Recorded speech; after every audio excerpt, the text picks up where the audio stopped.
Welcome to the official podcast of PHP Architect.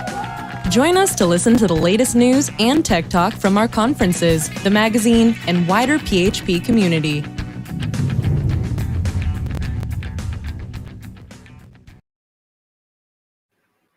Hey there, you're listening to the PHP Podcast, the official podcast of PHP Architect Magazine. It is May 19th, 2024, and this is the last...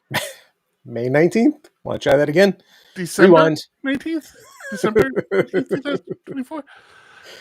This is the last podcast of the year for us. I'm your host, Eric, and this is John. Hello. He's You're just listening to point out all the mistakes I make. Yeah, I got it. You are listening to episode 2024.12.19. Yes, we do Semver basically versioning. Said that.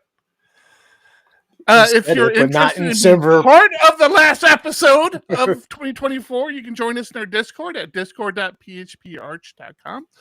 We are a podcast that focuses on PHP, the programming language, the surrounding community, and our wonderful company, PHP Architect, the magazine, the conference, and really the business of PHP.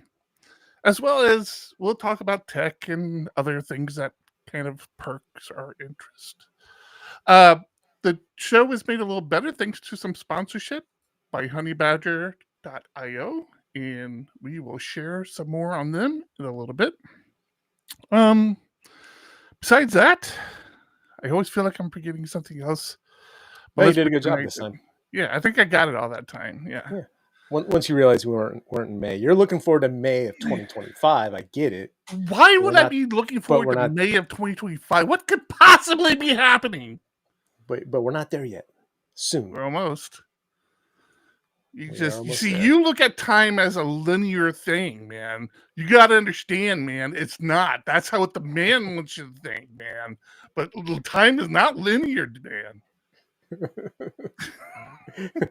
It's concaving in on itself. Are we like spiraling out of control? It's like a folded piece of paper, man. You just jump through it.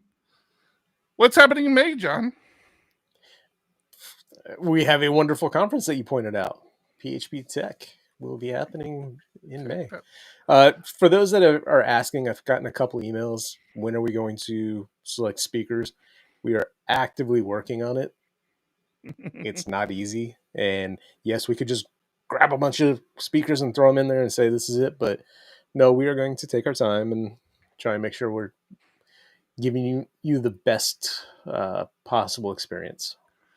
Very excited about the speaker. So yeah, hopefully we can wrap that up. But it's going to be hard with next week having Christmas. I can't believe Christmas is only 6 days away.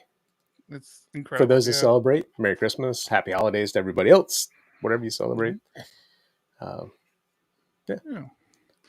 looking forward. Got some exciting news from the venue. They've I don't know if they're done yet or if they'll be done by the conference, but they've done some revamping of the suites. I won't even say rooms. They're not even rooms. They're suites. Like every room is a suite there. It's really nice. You get a couple of rooms in your suite. Right. You get a living room and your bedroom off to the back. And yeah, they said they've, like you said, revamped them. They've freshened them all up. So excited to check it out. Yeah, really excited. Really, I haven't seen them yet, but yeah, really excited about it. So yeah, we have started the process of selecting speakers. Again, nothing has been sent out to anybody yet. But for you, if you didn't even submit a talk, but you're interested in going, get your tickets. Early bird is ending very quickly. And make sure when you book your hotel room, you do it through the link on our site. One, you get the our conference rate for the room, but you also get breakfast included for one person, and then $10 for each additional that's in your room instead of I think it's typically $20 for their little breakfast buffet that they have. And it's not your typical continental breakfast. It's really a good layout. As far as breakfast goes, there's a lot of selection. it's worth. I mean, it's definitely worth $10, but it's even more worth free if you book through the site. So make sure you do that. It's important. So let's talk personal stuff, I guess, before we get into it. How's your week? You've seemed busy this week, John. You're not as responsive as you normally aren't. What are you talking about? You haven't written to me. It's typical staying busy, getting coming into the holiday time, trying to get stuff wrapped up, knowing Literally. that yeah. I have family coming into town next week, so wanting to make sure that I can take some time away will be nice. But yeah, same thing. I've been talking to you like for weeks about this, where I'm one of the only ones that work on our phone systems for the client that I work on.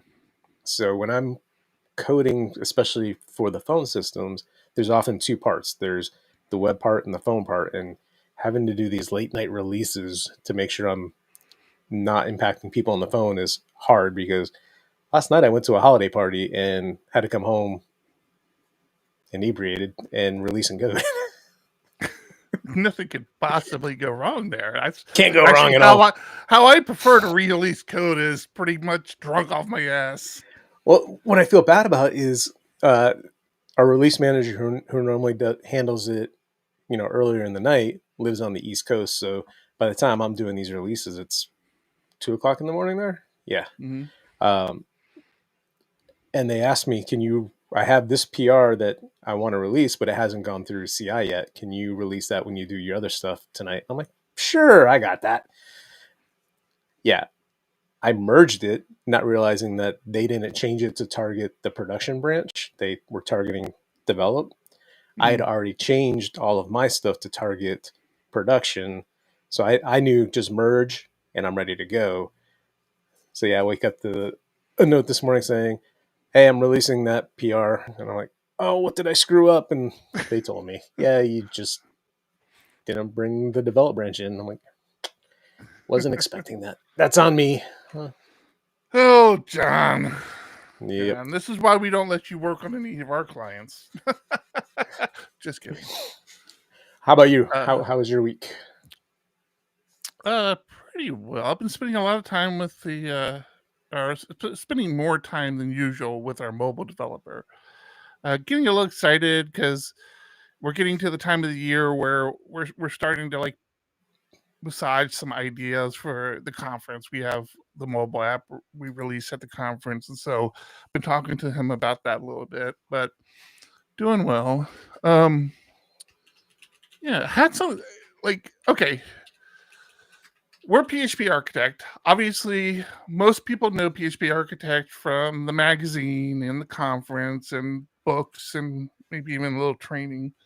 But when John and I took over, we pulled in our existing consulting group into PHP Architect. So where that's what I typically think of mostly when I think of PHP Architect, because that's like where we generate a lot of our money from. But the magazine is really important to us. Us as a whole, like the entire company participates in the publishing process of the magazine. So what happens is each month, we have a pipeline of what's being released that month. And everybody on the team here at PHP Architect will take an article to proofread before putting in the magazine. Basically, it's just a sanity check of, yes, does this make sense? Does the code look right? And there's no like rhyme or reason. Like everybody kind of picks up articles as they're readied for it, because our editor, Jackie, puts everything through Grammarly. So by the time it gets to the rest of the team, all the grammar should be correct. That doesn't necessarily mean it flows correctly, like it sounds right to a developer. But as far as like Grammarly goes, in like a regular person, Jackie goes, not a developer, it sounds correct. So the developers will all pick up articles. And I kind of lose sight of that a little bit because we do it every month, right? And you kind of forget the fact that the team is helping out. That's a big help. But occasionally something happens where it's like, oh, that's really cool. And coming in December, there is a feature, or was it a feature? I forget. There's an article in there about legacy applications and upgrading legacy applications. And the person who had proofread it got like majorly inspired and just jumped into our legacy code base and started attacking it using some of the suggestions in this article. And it was cool to see that. So this conversation mostly happened last night. And I'm watching two of our developers, Kaylin and Frank, go back and forth. Kaylin's the one that actually read it. They start talking about this stuff in our Slack channel. I'm like, that's cool. And I kind of really didn't think much about it because we will get these like sparks of inspiration to attack the legacy code base from time to time. And we'll talk and it'll fizzle out and whatever. And then I wake up this morning and there's a PR from Kaylin implementing some of this stuff from the article. And I'm Really? like, that's cool, man. Like, now you guys haven't gotten a chance to read this article yet. So I'm sure everybody's already, I mean, you guys are probably still getting off your CouchDB high from my article last month. But so prepare yourself. Yeah, except the article was, I split it into two, so it's going to be two parts. I think that's it. That was a good move because it's a big article. Yeah, it was over like 7,500 words. Yeah. So we split it into two. There's the first part is like your mindset around what you should be thinking, preparing, all that, and then the second part is the actual technical part, all the ideas. So I'm excited about that. I didn't see that in our Slack channel, so I'm curious. Yeah. What got him motivated? What was that impetus to make changes? Yeah. And he even uses some of the tools from the column itself. But yeah, like I said, when I don't know where to start with this without sounding kind of douchey, but like PHP Architect had always been a big thing for me. Even before I was a full-time developer, I was a subscriber to PHP Architect. And I would constantly look to it for inspiration and just knowledge. And, we always try to position it as a continuous learning. Continuing education. Yeah. Yeah. Which it is. It really is. But that's when I was a consumer. And, as a consumer, you kind of skim through and you find the articles that kind of catch your eye and you read them. In the position we are in now, we kind of have to give everything as much attention as anything else, right? Mm-hmm. And so I guess I get a little bit out of touch with the fact of, oh yeah, these are very inspiring articles. These are important. I don't know. First, thank you to all our subscribers for all the past years, and especially subscribers in 2024. Thank you for your support. You do it. The product we deliver is very important to everybody here at PHP Architect, and everybody does put a lot of time into trying to give you a good product. So I really want to thank you to all our listeners, but especially the subscribers. You guys are really important to us. So yeah, thanks. It really means a lot. And for people who come up to me at conferences and stuff, I'm not an approachable person. I've talked about this in the past, but thanks. I mean, I do appreciate everybody who comes up to me, says hello.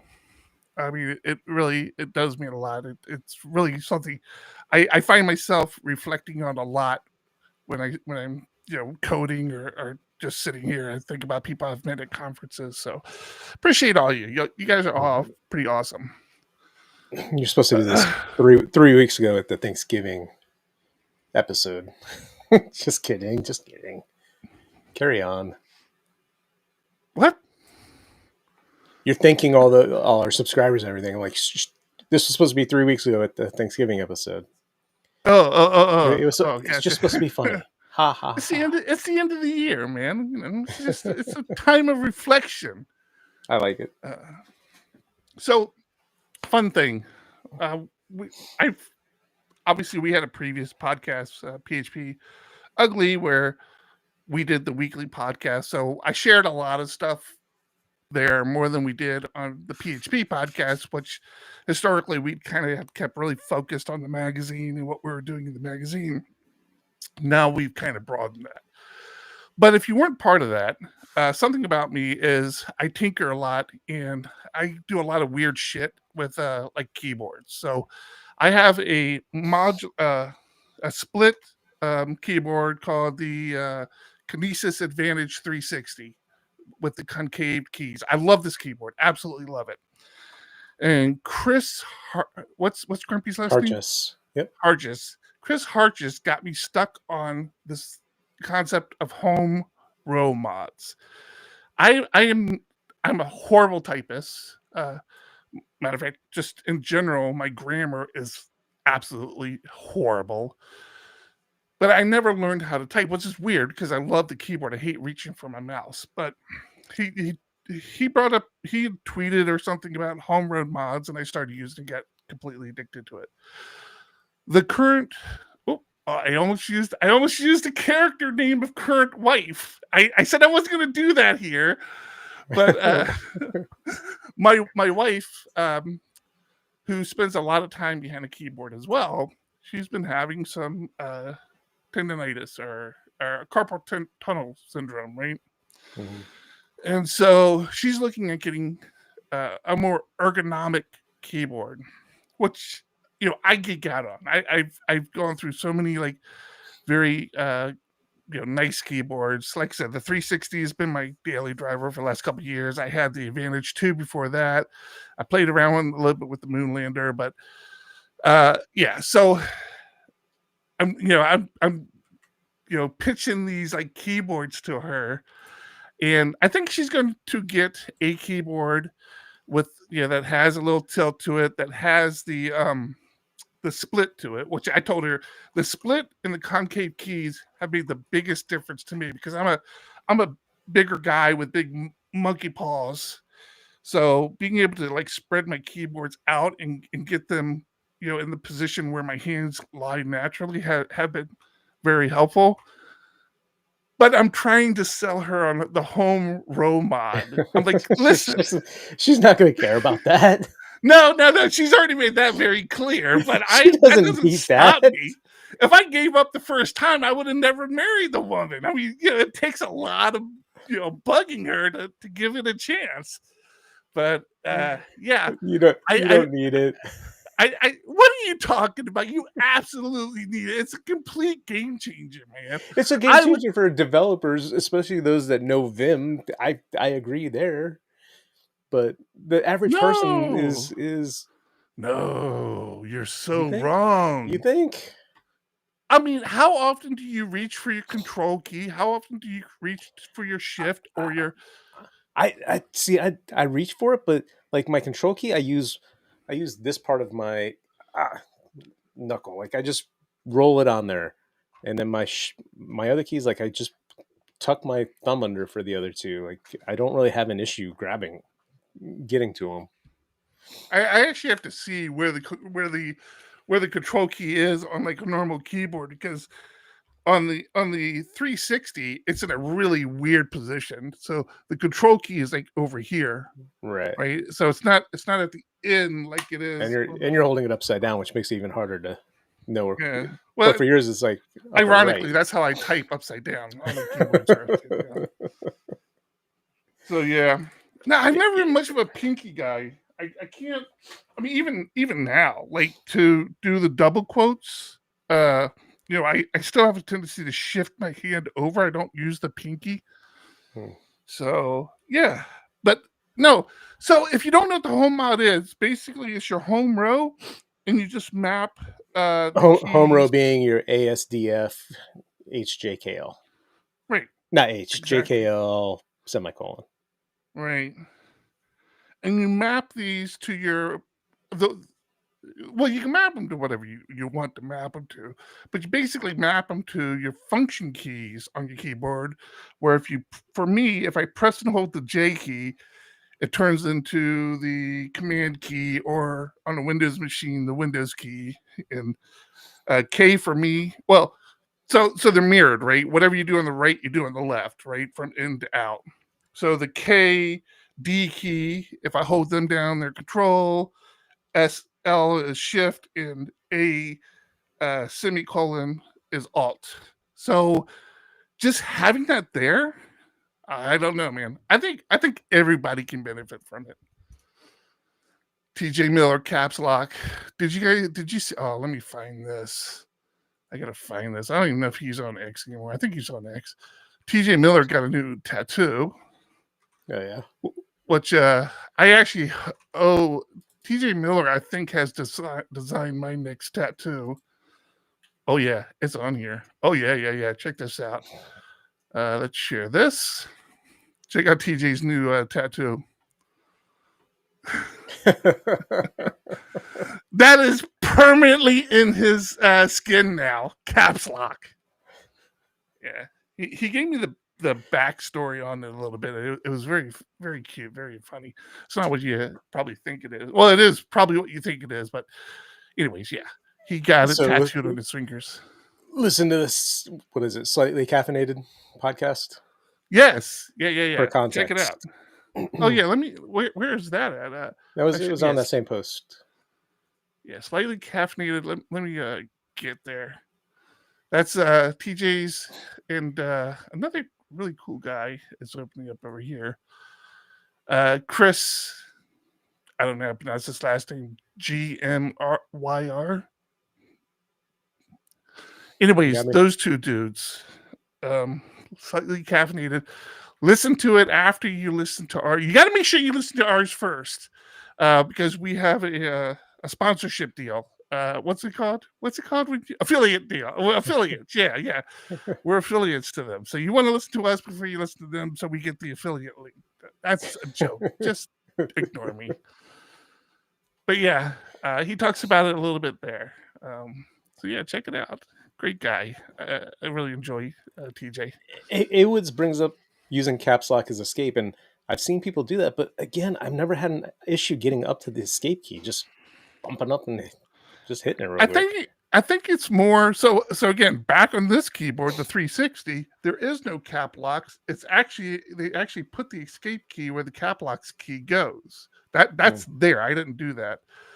But I don't think it is nice. I mean, so on my laptop, I've done that on my laptop. I do prefer it over reaching for the escape key, but also for me, I couldn't tell you how many times I've accidentally hit the caps lock key. Like when I've reached for the A and you kind of do that thing where you hit both keys.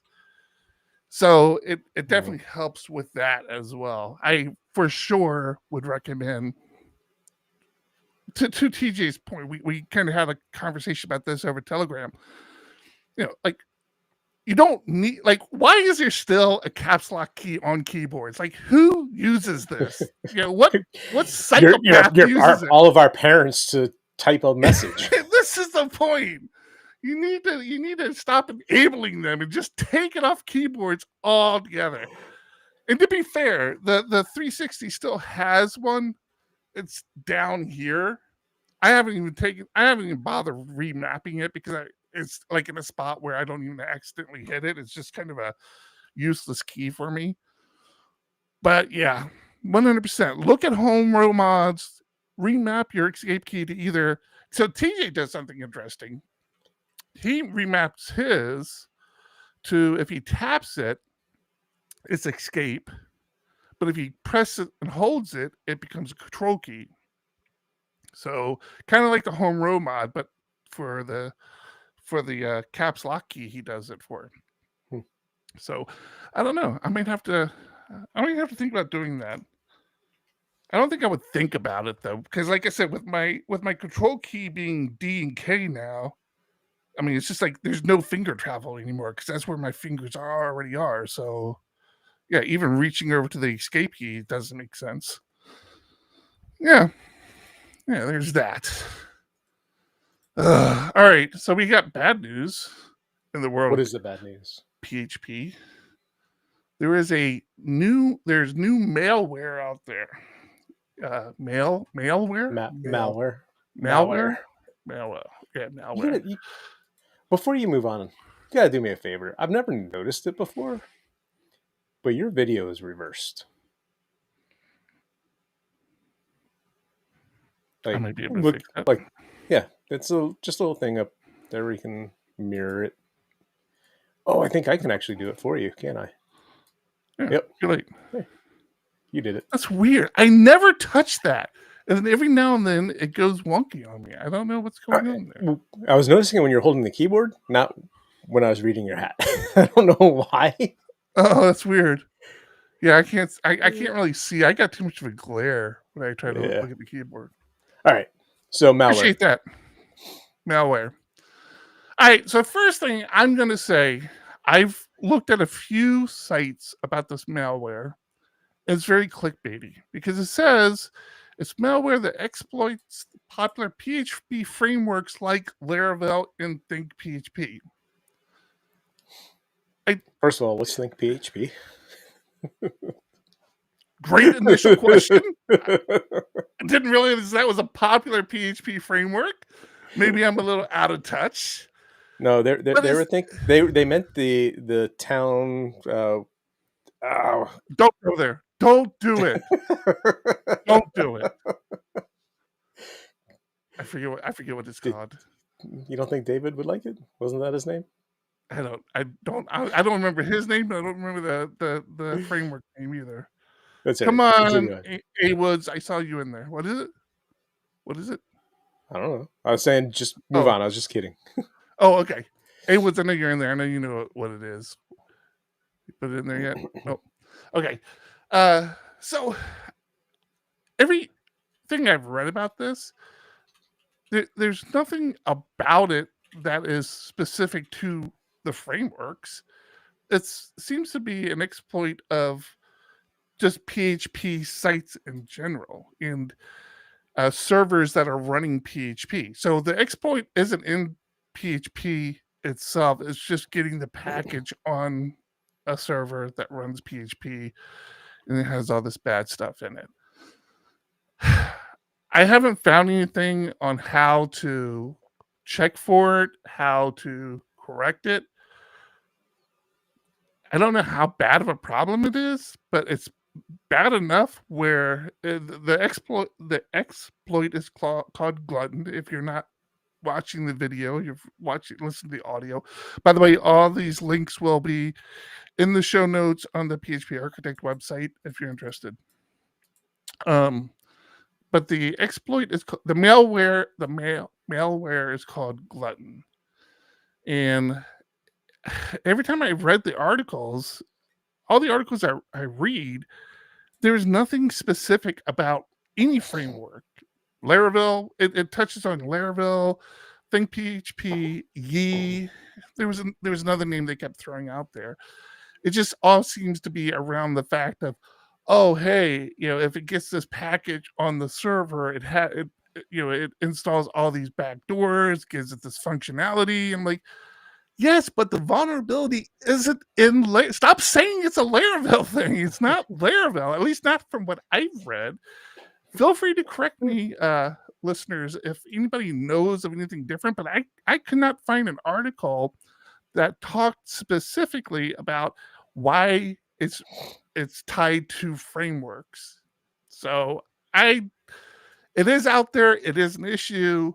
I'm not sure how to tell everybody to look for it or how to check for it or how to fix it because I can't seem to find that information either. It seems more like kind of fear, uncertainty, doubt sort of posting out here. And I almost hesitated bringing it up on the show because I don't like doing that. but it just kept bugging me. I'm like, why do they keep putting Laravel into this? Because they want I to get think noticed. I think that's it, right? Yeah. I mean, like, just saying it's a PHP exploit or malware for PHP, people just don't care anymore. But you say Laravel, all of a sudden, yeah. I mean, I haven't read the full thing, but it's almost like it's just a PHP script that right. they're getting onto your server via a 0-day or end-day flaw or brute force attack. So it has nothing to do with a PHP flaw as much as they're getting a PHP script onto your server now.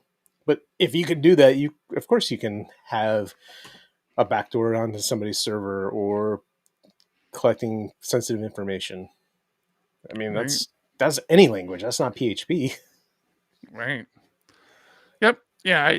That's what I'm saying. I'm like, I don't know what to tell people about it, but yeah, it's just a tool. It's a root toolkit written in PHP. Is really what it is. I don't know. I don't know what else to say about it. You know. Yeah. It's not a PHP exploit, like you said. Right, and people like to use Laravel so much just to get noticed, just to get attention. Oh, hey, Come there's to this, PHP Tech for some Laravel talks that we will be having there. there's going to be some great Laravel talks at PHP Tech, and but we will not sink to that level.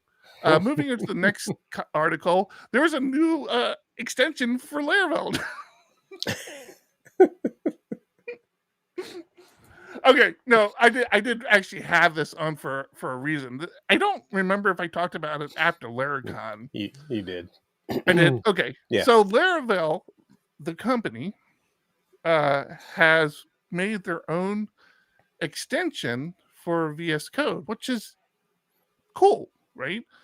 I mean, VS Code is heavily used. It's a free editor out there, probably just under JetBrains products, but VS Code is free as opposed to JetBrains.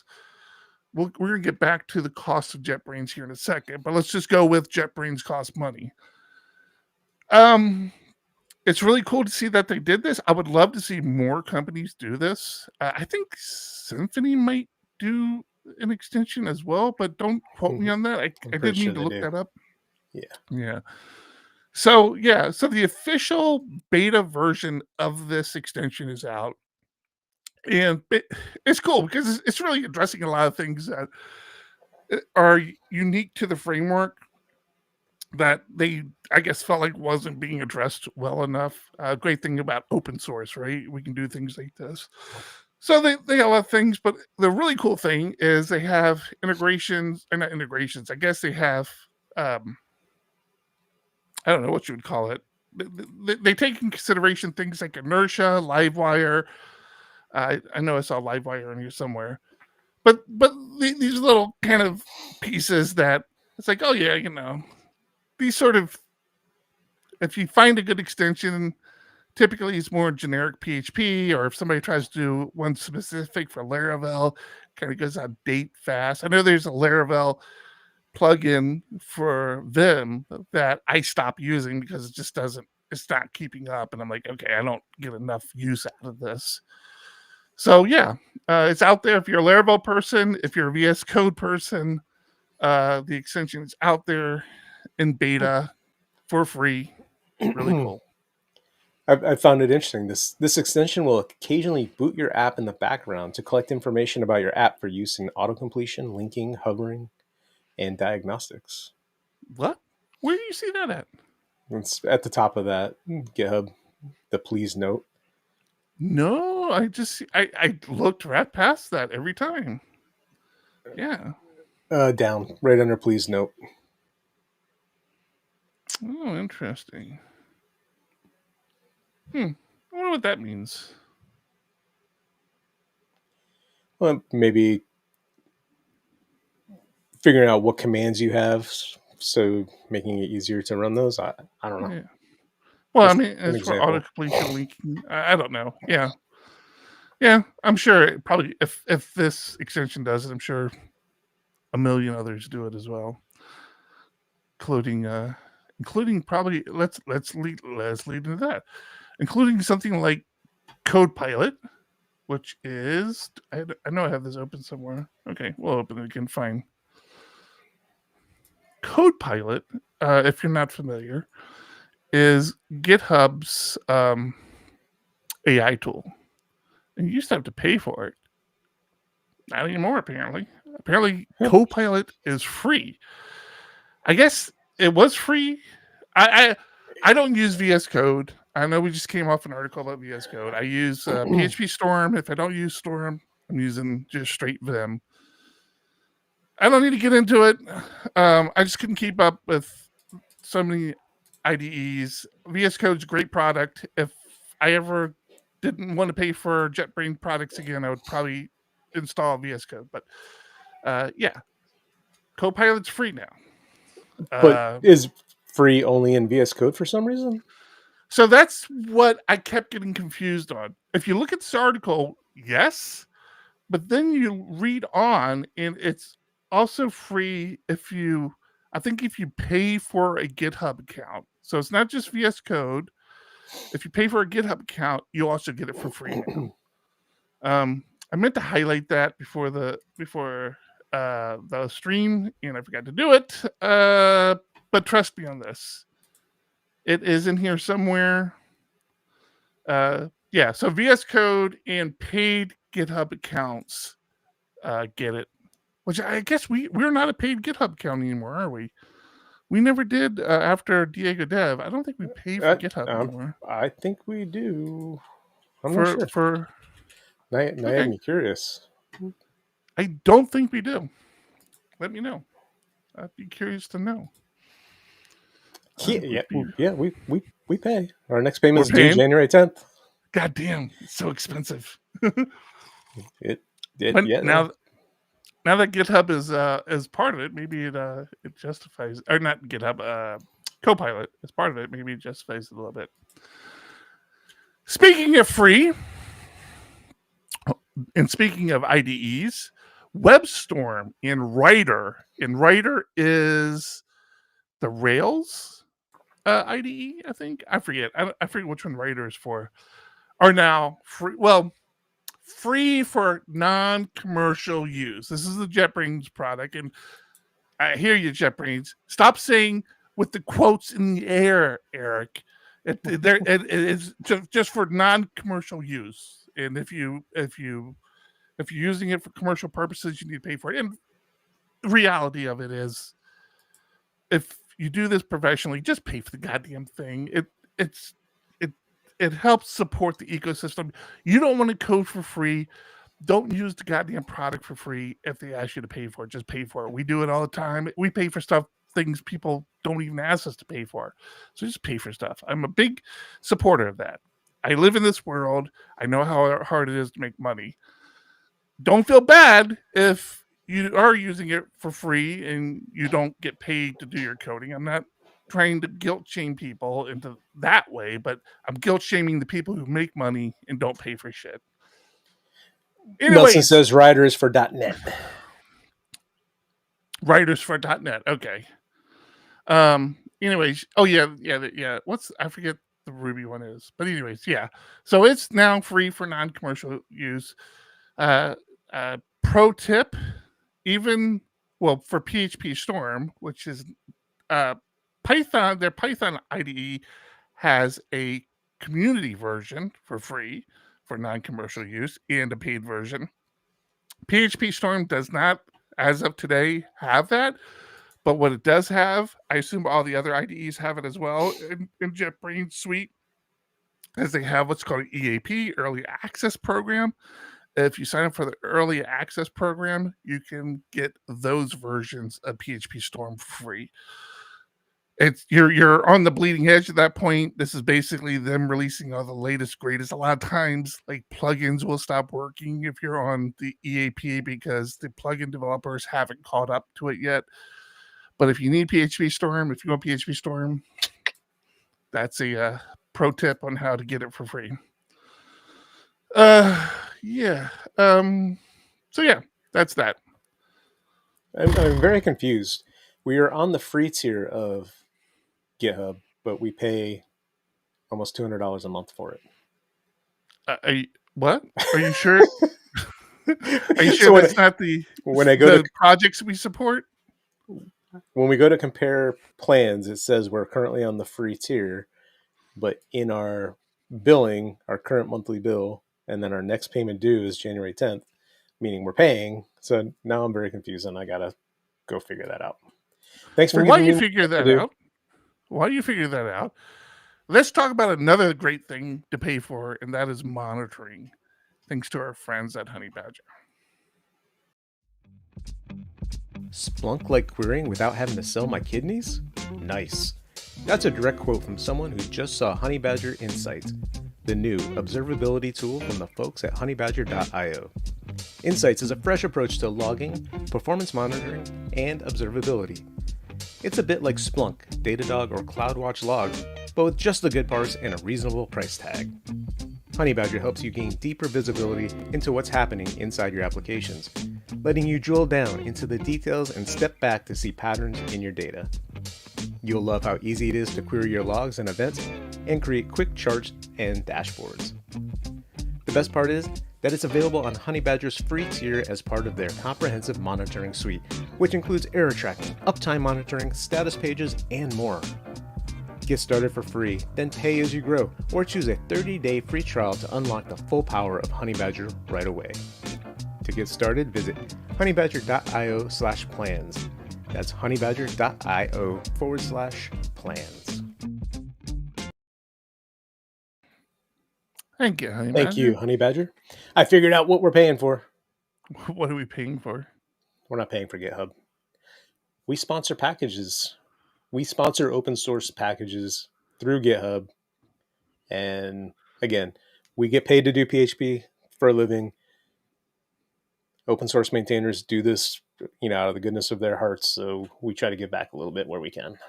Yeah, that's what I was saying. Are you sure it's not the projects we're sponsoring? Yeah. Cool. Oh, I missed that part. I heard you say, are you sure it's not the projects? I was thinking our clients, not those. No. But yeah, that's what it is. Yeah. We really need to put a site up on, not to pat ourselves on the back, more for us to keep track. But we need to put a secret spot up on the PHP Architect website of the stuff we're sponsoring. Like, I don't know if we pay for it for the entire year, but the phpc.social Mastodon servers, we pay a good chunk of that. I think it's for the entire year. I think we pay for the servers for the entire year. I know how much we give them, and it should cover it for the entire year. We obviously donate to PHP internals, and yeah, we really need to keep track of who we're giving money to. It's kind of important. Hey, Nelson. And everything is through different places, like some through GitHub, some through Patreon. Collection. Yeah. What's the collection one? The collective. Open Collective, that's it. Yeah. Open Collective, yeah. Gotta teach you how to drag stuff over to the proper column. What do you mean? Did you just move something that I wasn't ready to move over? I moved over the WebStorm and Rider one because you'd already talked about that one. Oh, right. Let's talk about this. Because this is something else I think we need. Let me see. Do I have this open? You know what else JetBrains has, John? What is it? Besides all the great IDEs, they have a swag store now. I'm telling you, we need a swag store. We have one. It's called phparch.com. Yeah, but we need more swag. Like, we need hats and t-shirts and things like that, man. Like socks. I don't understand. What's the deal with socks? Why has everybody got socks? I don't get the socks thing. I don't either. I guess because they're never comfortable socks either. No, they're not. They're always, and for somebody with a size 14 foot, they never fit either. They're all ankle socks, whether they're meant to be or not. Yeah. But yeah, something with some t-shirts. I don't see. Here's the thing. The thing that's always stopped me from doing this. If anybody knows of a good service, first thing, I don't even think this is a real site because it uses this fake money. What's this, cryptocurrency or something? I don't know. That's not American money. I don't get No, it. it's not American money. You are correct. But the thing that's always stopped me It's a real is site. Sorry, Jeff. yeah, it's a real site. I'm making being a dick about it, but like to make it worth doing, we have to like print the stuff up in advance, so we have a set cost, and then since people buy it and send it out, which I don't know, seems like a lot of effort. Well, but I'm sure there's plenty of this is probably done through drop shipping. It's probably Well, drop it's shipping, print on demand. Print on demand is what I'm talking about. So Yeah. I would really like to find a print on demand service that doesn't like make a t-shirt. A t-shirt costs 30 whatever weird monies this is, but in US dollars it's Euros? like $30. It's like $30. I'm like, I don't want to pay $30 for a t-shirt. I definitely don't want to ask people to pay $30 for a t-shirt, and that's without profit. You're just, which if it's printing on demand, I'm fine with that. I'm not looking to make a ton of money off of it. It's just frustrating to me. Like, I don't want to ask people to pay $30 for a t-shirt. It's frustrating, man. I hate how much. That's it, John. We need to buy a printing company so we can print this stuff. There you go. That's the next step. That's our next step. We'll buy a print machine. PHP printers. I mean, it just rolls off the tongue, man. I don't see why we don't. Yeah. So yeah, they have a swag shop if you're into that sort of thing. I am. I like getting swag. Well, it's not swag if you pay for it. You know what swag stands for? I think I told you this before. If you did, I don't remember. It has a couple meanings. So swag, if you're not familiar with it, is the stuff you get at conferences and stuff. And I've been told that the word swag stands for stuff we all get or sealed. I just made that up. I said shit we all get. Oh, stuff. Oh, yeah, maybe shit's a better word because typically it is shit. But yeah, stuff we all get or sealed with a gift is the two kind of reasons why I've been told it's called swag. But I don't know. Do you want to talk about the second card on my column? We talked about possibly bringing it up. Yeah. Yeah, we should.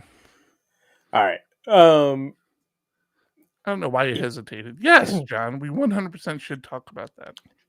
In the new year, coming up very soon, PHP Architect will be hiring a sysops person. So if you are into sysops, especially in the AWS ecosphere, can help maintain servers, keep them updated, optimize costs, keep PHP up to date as well. Like the whole system operations thing, we are hiring. So hit us up. Let us know.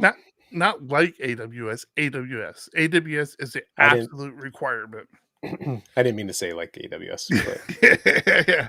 AWS is an absolute requirement. And to the team members who might be listening, surprise! We haven't told our own team about this yet, but yes, we are officially on the hunt for just a sysops person. Coding is not a requirement. It's appreciated, and most sysops people I know coding, but AWS is an absolute requirement. We need to really dial in our AWS environment, and it's a great opportunity. We need to free up the person we have doing our sysops stuff now because they're. Oh, is that what we're calling let go? Oh no, free up. Oh. I'm kidding. Yes, free up. We had a Kalen. So I'll even call him out by name. Kalen has done an absolute phenomenal job at becoming kind of our sysops person, and he did not come on board initially to be that.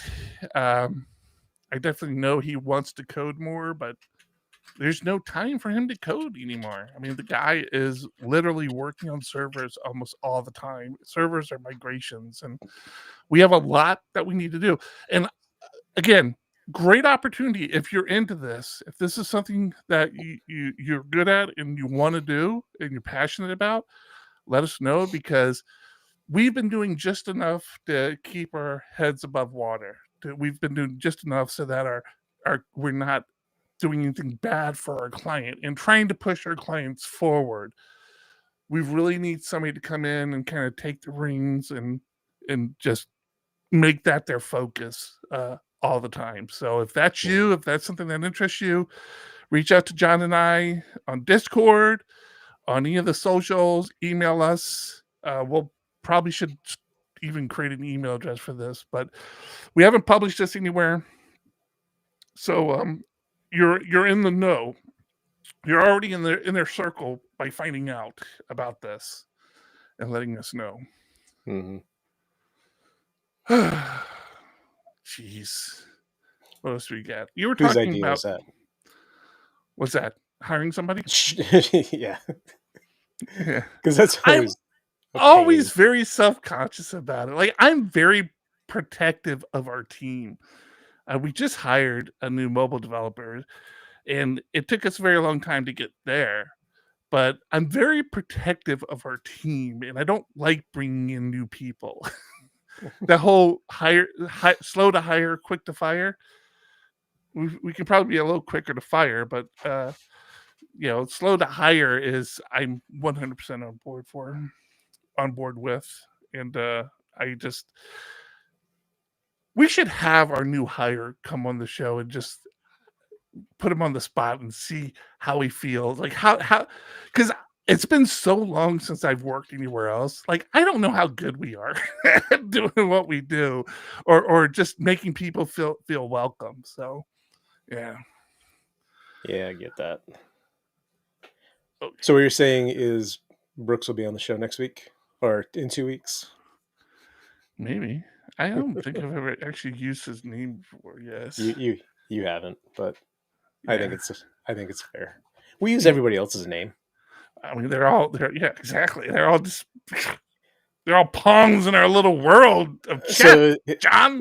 his name is Brooks. He lives at 1483.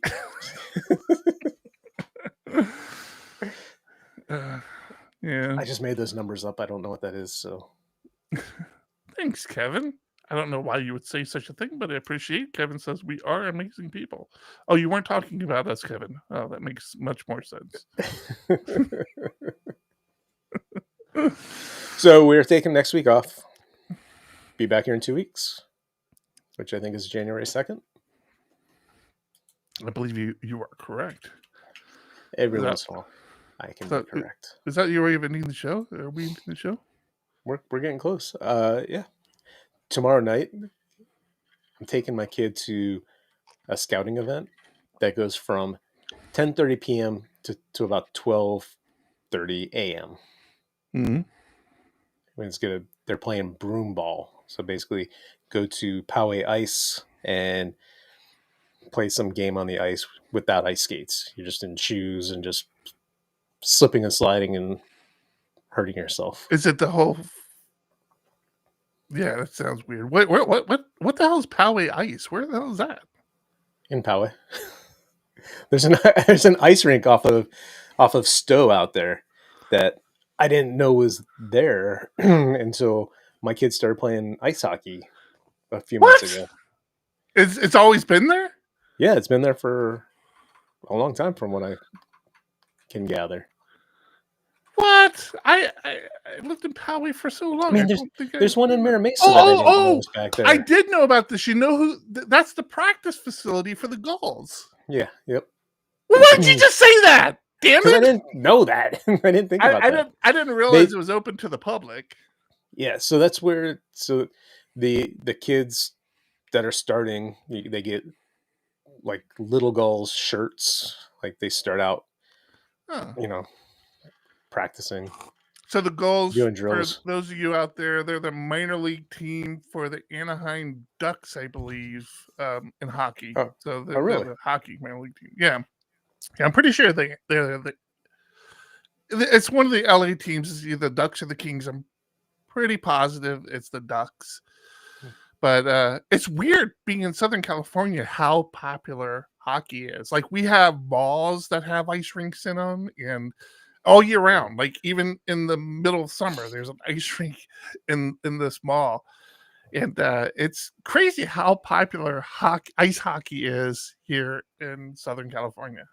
I went to my first Gulls game this past weekend, and outside of having, so it was for my kid is in the school safety patrol, so we're in the section with all these fifth graders, and directly in front of us were 6 girls, and then directly to the left of my son was another girl, and whenever it said get loud, they got loud.